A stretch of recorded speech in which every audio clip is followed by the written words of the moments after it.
marka hore ilaahay baa mahadle marka xigtana 20kii bishii labaad 2021 goorey saacadu ahayd 18:49 PM waxaa jirtay dhacdo ka dhacday saldhigga booliiska Maxamuud Haybe taasoo dhex martay ciidanka booliiska saldhigga iyo gabadh la yiraahdo Ooda Garays iyo hooyadeed iyadoo social media ama baraha bulshada si xaqiiqada ka fog loogu buunbuuniyay ayaamahan aynu soo dhaafnay haddaba waxaanu bulshada u iftiiminaynaa xaqiiqada dhabta ah sida ay wax u dhaceen iyo sidii loo dhameeyey 20kii bishii labaad 2021 abaar 18:49 gabadh la yiraahdo Ooda Garays iyo hooyadeed Suleekha Cabdulaahi gaari Suzuki ah oo ay wateen ayaa si xoog ah ku soo galay saldhigga booliiska Maxamuud Haybe goor gobol ku dhacay kala joogsan waayay askarigii waardiyaha ka ahaa oo qori ku hayay nasiib wanaag askarigii xabad kuma ridin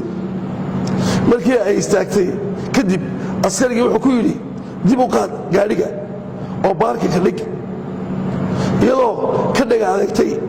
inay gaadhigii dhigto baarkinkii uu askarigu u cayimay kadibna goobtii kaga degtay baawarkii xaggii saldhiggana u dhaqaaqday askarigii ayaa soo qabtay shalmadda kuna yidhi gaadhiga gal oo dib u qaad kadibna askarigii ayay dhirbaaxo u dadejisay askarigii ay dhirbaaxday isagoon far saarin ayaa waxaa la hadashay gabadh askariyeed ah oo waardiyaha ka mid ahayd iyadiina way la dagaalantay dhaawacna way gaadhsiisay faldambiyeedkaasi siduu u dhacay oo kooban waa sidan number 1 si maqiiqan ayay waardiyihii saldhigga u soo gashay iyadoo gaadhigii wadata number 2 dib markii u qaad lagu yidhi way diiday gaadhigiina way ka degtay xaggii saldhiggana way u dhaqaaqday number 3 askarigii waardiyaha ahaa ee gaarka dib u qaad ku yidhina way dhirbaaxday number 4 askariyadii ka qabo istriina way la dagaalantay wayna dhaawacday halkaa markay marayso hooyadii dagaalka ayay ka qayb qaadatay askarigii kalena waa la dhaawacay intii ay dagaalkan ku jireen ayay xagtimaha soo gaadheen Ooda Garays sababtaas ayaana keentay in la xidho